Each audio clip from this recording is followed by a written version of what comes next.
The unfair advantage of your height. 4 feet 11 inches to 5 feet 2 inches.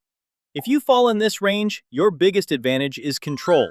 On average, shorter bodies sit closer to the ground, which lowers the center of gravity.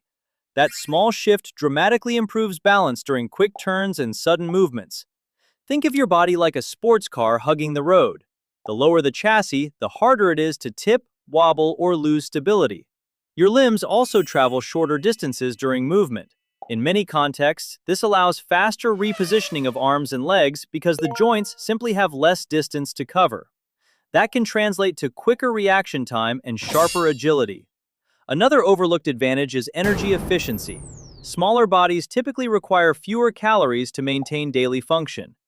Your system is running a smaller engine, which means, on average, less fuel burned for the same daily movement. Social advantage.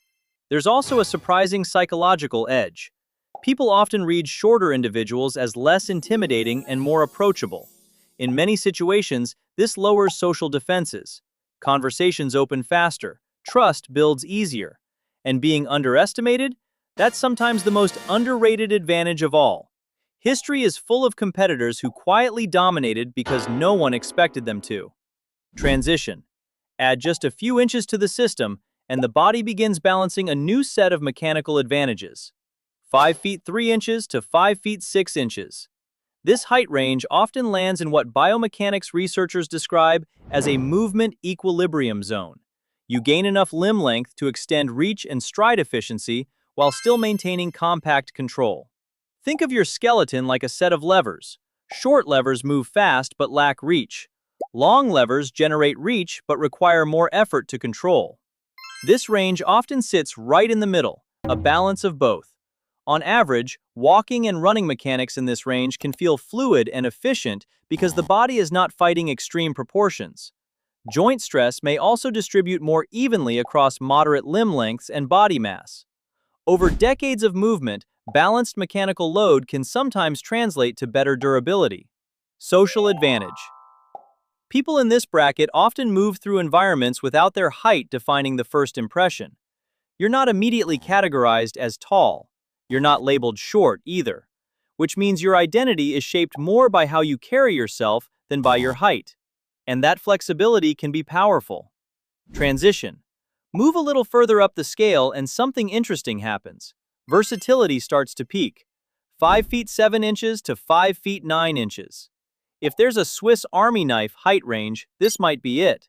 In many contexts, bodies in this bracket balance stride length, agility, and coordination extremely well. Your limbs are long enough to generate efficient movement across open space, but not so long that coordination becomes mechanically complex. That combination often supports strong acceleration, controlled direction changes, and efficient walking mechanics. Nothing about the system is extreme, which often makes it incredibly adaptable. Social advantage. This range also tends to avoid strong height bias in first impressions. You're not towering over people, you're not disappearing either, which means height rarely dominates the conversation. Your competence, personality, and presence get to speak first. And when height isn't the headline, people remember what you actually say. Transition. But once you cross the next threshold, the physics of presence begins to shift. 5 feet 10 inches to 6 feet 0 inches. In this bracket, leverage begins to scale up. Longer limbs increase stride length, meaning each step covers slightly more ground. Your skeleton starts acting like a longer lever system. Muscles generate force that travels through greater distance before leaving the body. In simple terms, your movements cover more territory. Walking often looks smoother. Running often becomes more efficient at moderate speeds. There's also a powerful perception shift here. Humans subconsciously associate vertical extension with authority and leadership. In many contexts, people in this height range get read as confident before they even speak. It's not magic, it's visual psychology. The brain simply notices vertical space. And here's the best part. You gain that visual presence without entering the logistical challenges extremely tall bodies often experience. Airplane seats are still survivable. Door frames are still allies. But add a few more inches, and reach becomes a defining trait. 6 feet 1 inch to 6 feet 3 inches, Now the system starts to extend its operating range. Longer limbs increase reach radius, allowing your body to influence more space without repositioning. Your stride length expands, which can improve movement efficiency at steady speeds. Think of your body like a longer bridge span. Each step covers more ground. Each movement controls more area. Heat management may also change slightly. Larger bodies typically have more surface area, which in many contexts allows heat to dissipate more efficiently during physical activity. Your body essentially runs with a slightly larger cooling system. Presence becomes more noticeable in this range. People tend to register you quickly in a room. That visibility can amplify leadership, stage presence, or memorability. Of course, presence is like a microphone. It amplifies whatever you project. Confidence becomes louder, but so does calm. Once height moves beyond 6 feet 4 inches, something fascinating happens. Height stops being common and starts becoming rare. 6 feet 4 inches to 6 feet 6 inches. At this scale, leverage becomes dramatic. Your limbs function as long mechanical arms capable of controlling huge arcs of movement.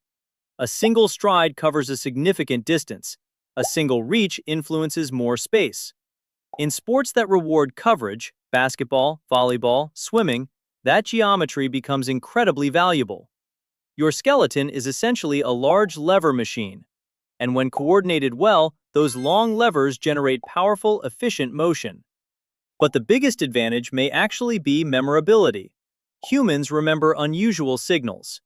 When someone stands noticeably taller than average, the brain flags that difference immediately. You become easier to recognize, easier to remember. In many environments, that visibility can become a surprising professional advantage. And then there's the final bracket, where height becomes statistically rare. 6 feet 7 inches and above. At this height, your body operates on a completely different scale. Extreme reach allows interaction with the environment from angles most people simply cannot access. Your limbs create enormous leverage arcs. In many athletic domains, that geometry becomes transformational. Longer bodies also typically have larger surface areas, which in many contexts allows efficient heat release during physical exertion. But the most powerful advantage here is rarity. In many populations, fewer than 1% of people reach this height. That means your presence is naturally memorable. People notice, people remember. And over time, many individuals in this bracket develop a strong sense of identity simply because blending into the background was never an option. Let's be honest, though. Yes, you control the top shelf. But you're also probably the unofficial light bulb changer for every household you enter. Your height was never a limitation. It's a biological advantage designed for a different purpose. Every height range unlocks a different strength, efficiency, balance, power, or dominance. So what height bracket are you in, and which advantage surprised you the most? Subscribe to the channel for more hidden science about the human body, and like the video if you learned something new.